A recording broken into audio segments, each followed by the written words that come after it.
seminar series.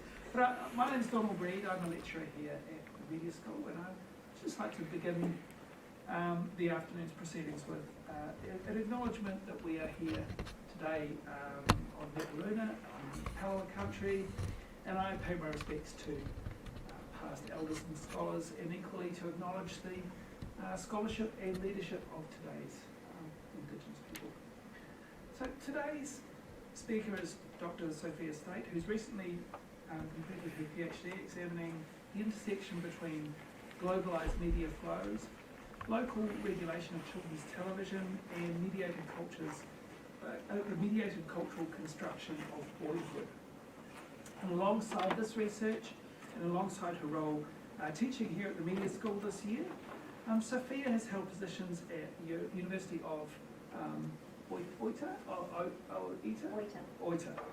in Japan, and universities of Sydney and Queensland.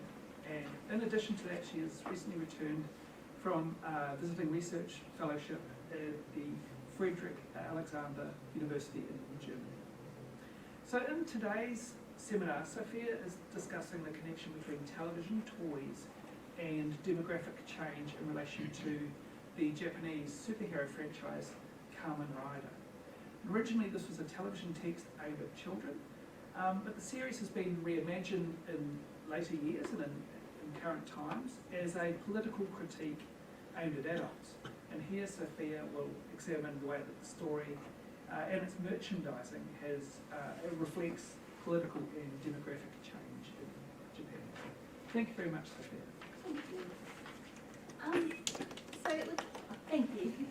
It's a really miserable, cold, rainy day before a public holiday, so I want to extend my sincere gratitude to you all for coming out and being here. And a special thank you to the students who are potentially in the middle of still doing their final assessments and who've come tonight. I really appreciate seeing you here. It's lovely. So I'm going to be talking tonight about two toys and about the TV programs that market those toys. And I'm also going to be talking about the declining birth rate that's seen an inversion of Japan's population pyramid in the years between those two releases. And I'm going to be talking about the fictionalised representation of former Japanese Prime Minister Shinzo, including a representation of his assassination, and the peculiar coincidence of that representation coinciding with his actual assassination. So if you don't know what Kamen Rider is, it's probably the biggest superhero franchise you've never heard of. It's got a huge presence across Asia, a large part of South America. It's known in Italy and Spain, and probably other places that I'm yet to find out about. English-speaking audiences might be the only ones still largely unaware of this really global phenomenon.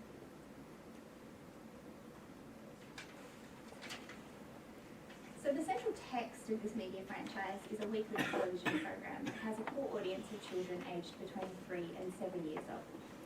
And it's a toyetic television program, which is an academic term for a glorified toy commercial. So it's co-produced by toy company Bandai, and the central piece of merchandise that's promoted by this show is a henshin or transformation belt. The belt has a new design and a new theme every year, and it's a faithful replication of what's on the screen, so it's not like a diminished version of what the actors are wearing. It's identical to the prop that's in the show. And particularly as the number of actual children being born in Japan has continued to plummet, the focus is really on producing a very high quality, extremely well engineered, fairly expensive toy that can be sold to the remaining children. So it's a toy that's frequently represented in the winners of the Japanese Toy Awards. And within the story itself, whether in television or other formats, the Kamen Riders transform into their superhero sort of suits and get their powers by doing a series of stylized poses that sort of initiate this belt to create a bodily metamorphosis. Hopefully this won't be too loud, we're just going to have a look at what that looks like.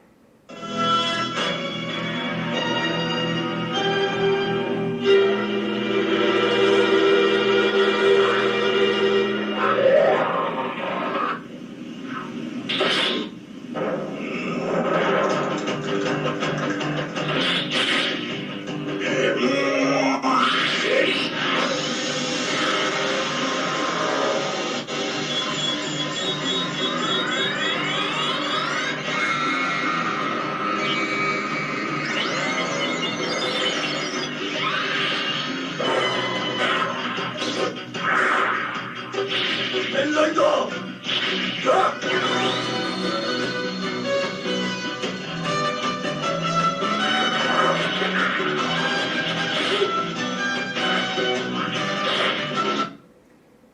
So as you heard, this is Kamen Rider Black from 1987. That's one of the texts that I'm focusing on today.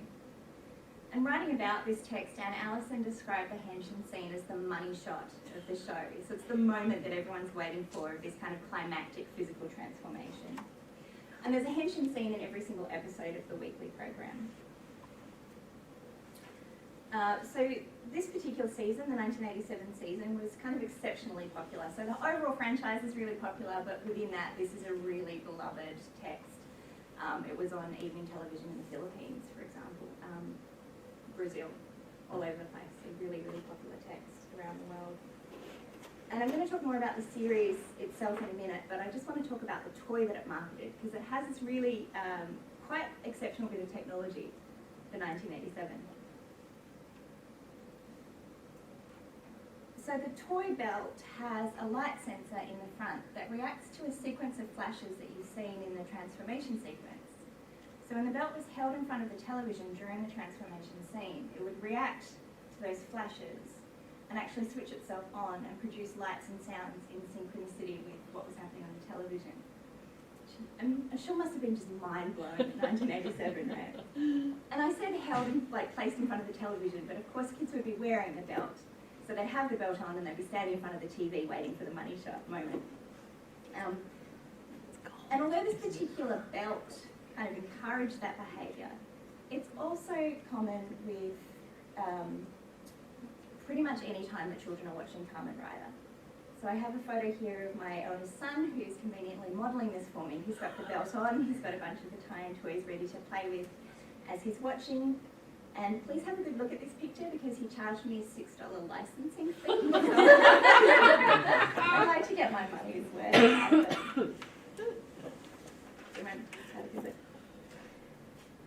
Now this program was reimagined as Kamen Rider Black Sun in 2022 as part of the 50th anniversary celebrations for the franchise. It was slightly delayed because of COVID. And it's very much an adult program, this one. It's not a children's program. It's rated R18+ in the Australian classification system. It was released globally on Amazon's Prime Video streaming service rather than being shown on free-to-air television in Japan. So my supposition is that the audience for this program is the exact same audience as the original Kamen Rider Black audience. So if you were 5 and watching Black in 87, you'd be 40 in 2022. I just enjoy this. I'm sorry. So if you were one of these children, if you had been that 5-year-old standing in front of the TV, you would have seen a radical inversion of the population pyramid in the intervening years. I'm sorry you can't see very well because of the size of the screen, but in 1987, children made up 27.7% of Japan's population. Adults 20 to 39, 14%, and 40 to 59-year-olds, 12%. So it's very much a pyramid shape. And then in 2022, just 16% of Japan's population is under the age of 20. 20 to 39-year-olds, 20.4%, and then the 40 to 59-year-olds are that 27.7 number. So it's moved up, but without a kind of population increasing underneath to support it. And these kind of demographic changes have naturally impacted a toyetic franchise like Kamen Rider in all sorts of ways, all sorts of different ways. But what I want to talk about today is the way that both the tie-in toy itself and the program that markets it have changed between Black and Black Sun as a reflection of both demographic and political upheaval. Both Black and Black Sun follow the same characters, Kotaro and his foster brother Nobuhiko, and there's other faces kind of highlighted in the eyes on the screen. Both of these characters have been changed between the two versions, but I'm focusing on Kotaro today for brevity and also for beltity, because he is the one who wears the belt. Thank you. Thank you, I appreciate it. So, in 1987's Black, which was the children's version, Kotaro is a teenager and he and his brother, foster brother, are abducted on their 18th birthday, and surgery is performed on them by a cult called Gorgon. And the surgery is to turn them into sort of insect cyborg hybrid Kaijin. Cortado is able to escape before the surgery is complete, and the final stage is mind control. So he gets the superpowers but without the mind control. But tragically, Nobuhiko is unable to escape. So Cortado suffers terrible pain and loss through this series as he tries to defend other people from Gorgon, and particularly as he's repeatedly forced to fight against this beloved brother who's brainwashed, he doesn't want to hurt but ends up having to. So I read his story very much as that of a young person who has been betrayed by his father's generation, but he has this kind of unfailing optimism that a better world is not only possible but almost inevitable. So there's suffering along the way, but you are confident that the good guys are going to win at the end. Black Sun, which is the adult contemporary reimagining, takes place in an alternate timeline where, as far as I can figure out, this Cortado was born in the 1930s, but because of the genetic modification he's subjected to as a child, the aging process has been slowed, allowing him to be played by Nishijima Hidetoshi, who you may recognise from the Oscar-nominated film Drive My Car. In this timeline, Cortado is a cynical, disengaged, middle-aged man who's burnt by the failure of the 60s and 70s student radical movement to bring about substantive political change. He's reliant on black market ketamine to manage his pain, and he's completely withdrawn from society until an encounter with a teenage civil rights activist forces him once more into the thick of political struggles. This is the toy that this program markets, and it retails at around 760 Australian dollars. I really want one. Please give me research funding. So as I mentioned, this is an R-rated television series. This is a very expensive toy. This is clearly not made for children. But it's also not been made for collectors to put in a glass case. In order to activate this belt, so to start the transformation sequence, the wearer actually has to perform the henshin poses. A motion sensor in the belt is triggered when you perform the poses and responds by initiating lights and movement. So the picture is trying to illustrate that it actually kind of opens and closes.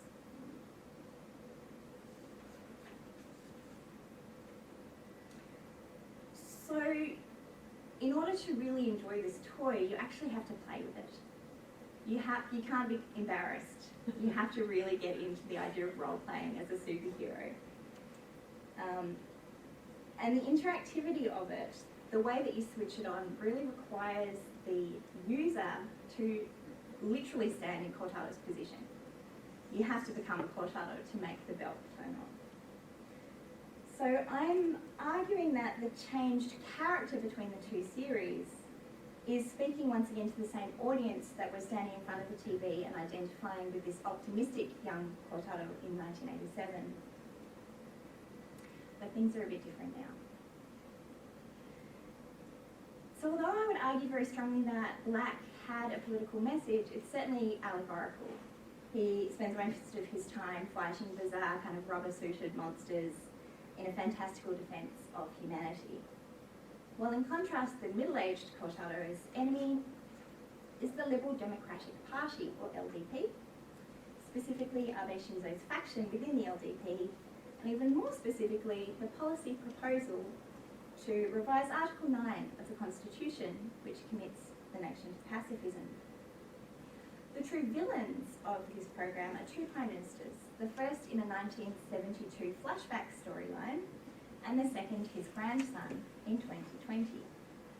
And there's no mistaking the identity of these men as to actual former prime ministers, Kishi Nobusuke and his grandson, Abe Shinzo.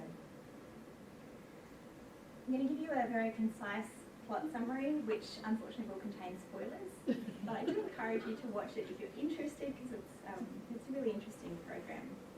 And I'm also going to touch on some key moments from Japanese history in incredibly broad strokes, so I apologise for the brevity that these really serious topics are going to receive from me today.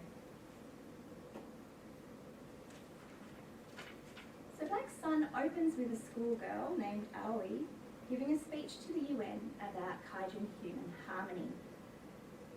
In the alternate timeline of Black Sun, the kaijin, who are those human-animal-plant hybrid cyborg kind of, I don't know, they're kaijin, were created during the war. Under the oversight of the character representing Prime Minister Kishi at a Unit 731 style research laboratory, biological weapons research, in Japanese-controlled Manchuria or Manchukuo. This image is from the program, it's not an actual historical image. But the real Unit 731 conducted horrific experiments on human subjects. And the real Kishi did oversee Manchukuo, who was in charge of the finances for the region.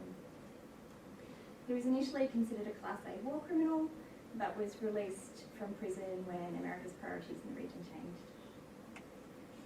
He was instrumental in founding the Liberal Democratic Party, which has been in government in Japan for all but I think 4 years since 1955. And with American support, many of the researchers involved in this unit were granted immunity, and some continued their research, receiving funding to continue that research on unwilling research subjects in prisons and mental asylums. So with this kind of cover from America, the Japanese government was enabled to essentially deny what had happened with the unit until a series of court cases, particularly in the late 80s and early 90s, forced some admissions. And in Black Sun, similarly, Prime Minister Abe's avatar is shown in the first episode denying any Japanese involvement in the origins of the kaijin, who have become a naturally reproducing minority population in Japan, subject to victimization and discrimination. Through flashbacks to Nobuhiko and Kotaro's involvement in the student radical movement in the 60s and 70s, viewers learn that the kaijin liberation movement fell apart in a series of schisms, as happened in the 70s, and the once radical group Gorgum became a political party and did a deal with the character representing Prime Minister Kishi to become a junior coalition partner in government. Gorgum have kept Nobuhiko imprisoned since 1972, and they think that Kotaro is dead. Back to the 2020 storyline, Kotaro befriends Aoi and attempts quite unsuccessfully to protect her after learning that Gorgum are trying to have her killed. Nobuhiko, meanwhile, escapes from Gorgum and decides that kaijin liberation should be replaced with kaijin supremacy. He takes control of Gorgum in a violent coup. And just an aside here, because I'm really going to make you all learn a lot about Japanese politics, I'm reading Gorgum as a composite of two politically influential religious organisations, sometimes considered to be cults in Japan, Soka Gakkai, whose unofficial political wing, which I've misspelled there, but it's Kamen, is a coalition party with the LDP, and also the Unification Church. And immediately after Abe's assassination, the police described it as being related to a certain religious organisation. And actually, kind of the vibe on Twitter was that it was Soka Gakkai. We later learned that it was the Unification Church. So I think it's really impactful that those two organisations are being referenced simultaneously in a composite here.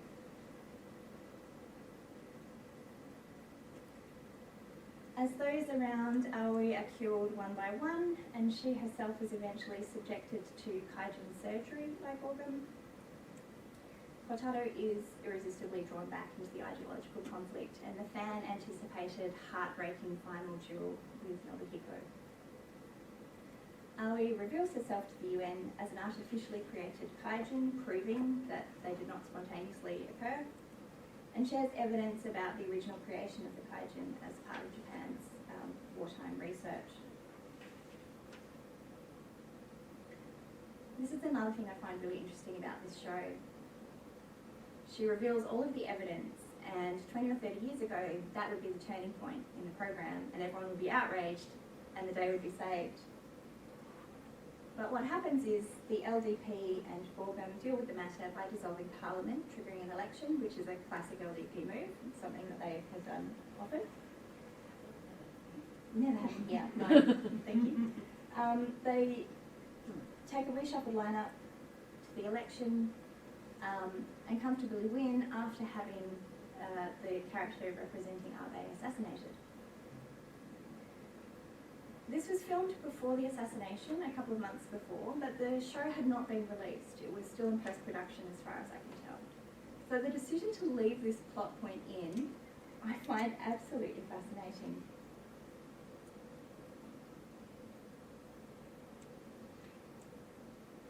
So that optimism that I talked about of the young Kotaro in 1987 is completely denied to Aoi. She is unable to effect any change through the proper channels, proper, inverted commas, channels. So she begins training a terrorist fighting force of disturbingly young children. And I've asserted that various characters in Black Sun represent real-life people. So I just want to clarify that that's not me doing any particularly skillful deep reading. The program is extremely clear about who everyone is, although it has the usual disclaimer of, you know, any resemblance to people living or dead is entirely coincidental. I'm going to show you an example of how not incidental that is. So I'm going to show you a short clip from the program that is set in what is basically parliamentary question time. And notice the sleepy looking older man in the grey suit sitting next to the Prime Minister.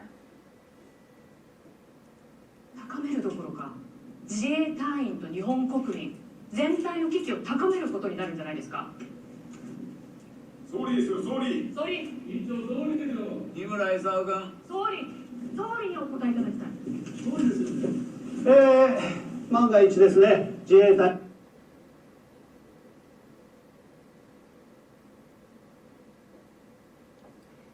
So I'm now going to play some actual footage. This is from November 12th, 2019. And Tamara Tomoko, who you can see pictured in the white what's the word? Blazer. She's from the Communist Party and she's grilling Abe about corruption allegations. Notice the sleepy looking man in the suit. That's Asotaro, former Prime Minister. There's no subtitles on this footage, it's just from the news, but if you listen you'll recognise the cries of sorry, sorry, where they're trying to get the Prime Minister to answer the question himself. 自民党の中で割り振ってるってことじゃないんですか。これ総理でなきゃ答えられない。総理お答えください。総理でなきゃ答えられない。総理でなきゃ答えられないでしょ。安倍内閣総理大臣。そんななんで内閣が答えられるんですか。It's not subtle, right? But you might have noticed that that opposition spokesperson doesn't look the same as in the fictionalized clip, and 自民党の中で割り振って that's because I would argue that she is a composite again. You can see that the identical outfit here is being worn by Renho, who's from the Democratic Party. And I think that the outfit is referencing this clip, which is from December 7th, 2016. Yes, I am an incredible nerd and track these bits of footage down because I knew that I'd seen them on the news. I knew that this was directly referencing them. And this clip is quite famous because this is after a very long grilling. She's getting frustrated. She says, "You lie as easily as you breathe." をしたことがない。よく息をするように嘘をつく。TPP ね。Which he finds hilarious. をしたことがない。 Okay, so back to birth rates. I want to return to this issue because I'm going to use some numbers here. These aren't necessarily the most reliable numbers. You get very different stats depending on how you calculate it. But in 2021, roughly speaking, Japan's crude birth rate, so that's live births per 1,000, was 6. And that's a really concerning number if you're a toy manufacturer. So you might think, well, they've remade this really nostalgic 80s kids show. They're trying to compensate for a dwindling child audience by getting adults kind of spending money on the toys. But the program really, as you've seen, doesn't lean into that warm, friendly, nostalgic glow. It's a furious and desolate look at a century of Japanese politics, and particularly focusing on the unresolved issues of wartime atrocities in Asia and continuing racism, particularly racism against Korean and Zainichi Korean minorities in Japan. So we'll talk a little bit more about nostalgia in the Japanese context in a moment, but I think it's worth considering other markets as well. In 2021, and again these are rough numbers, the Philippines had a crude birth rate of 21, which is more than 3 times Japan's. Cambodia had 19 and Burma 17. So if one was cynically inclined, one could read Black Sun's engagement with Japan's wartime legacy in Asia as an expression to the parents of these children that Kamen Rider is a good Japanese title that shouldn't be lumped in with other targets of anti-Japanese sentiment. And Japanese media have been subject to boycotts and even bans, extensive bans in South Korea for decades, although Kamen Rider continued to be popular in a black market there. So, before we get back to nostalgia, I'm actually going to make you watch the trailer because it's quite difficult to really capture the feeling of this show by itself. By words themselves.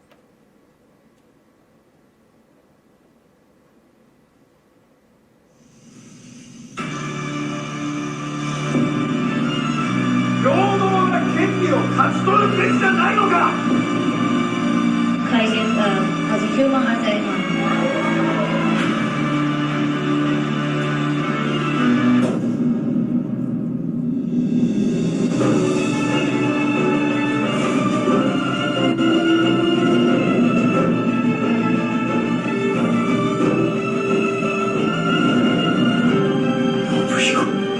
まさか生きていたとはね。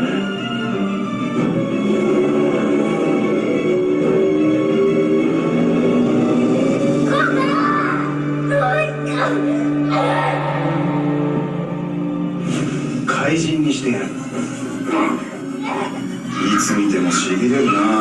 人間が怪人になる瞬間は許さん。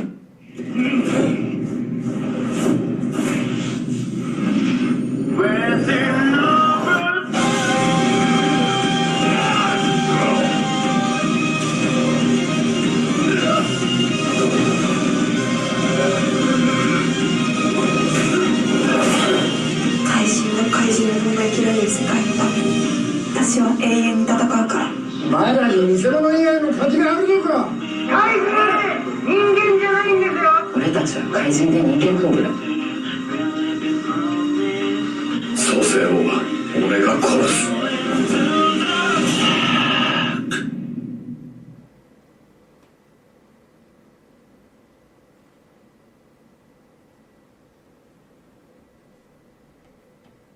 So, Black Sun is careful. Ooh, what have I done?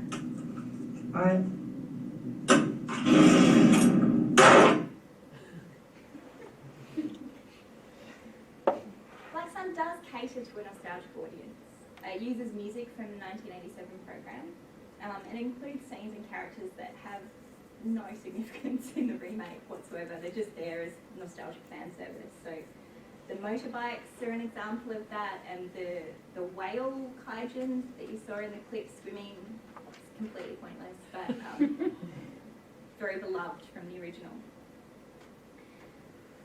But I really don't think this is an homage in the way that the other anniversary projects are. So Shin Kamen Rider or Shin Masked Rider is also on Prime Video. That's very much it's a homage, right? And this is more of a deconstruction. I would argue that Black Sun is an unflinching demand that nostalgia should not eclipse memory. And that was a sun pun, if you did. So, sorry, I can't help myself. Thank you, appreciate it. So what I mean by contrasting these two works is that Black Sun frequently interrupts these sites of vanished pleasure before they achieve the moment of climax, to borrow from Alison's money shot terminology. Instead, they drag the viewer's attention back to the direct line that the program is drawing between historical and contemporary racism, public apathy, and violent extremism. As Ruth Barrett Peacock highlights in a forthcoming paper, the music of Black Sun is also notable in its refusal of harmonic and emotional resolution. It isn't that the music is minimalist, Barrett Peacock argues, but rather it creates clear and pointed moments of recognisable, melodically accessible pieces, only to time their use in such a way as to avoid climax and catharsis. And you might have noticed that in the trailer as well. The music seems to be building toward a climax and then abruptly cuts or is interrupted. And this pattern is also mirrored in the narrative structure. So the first henshin scene, the first money shot, comes halfway through episode 5 of a 10-episode series. So nostalgic longing is thwarted again and again in the program.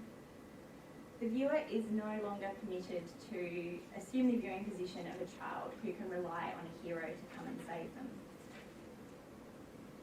Instead, the viewer is confronted by Aoi, who during her second viewing address stares unflinchingly into the camera and demands, "Hey you, with your bored looks watching me on your screen.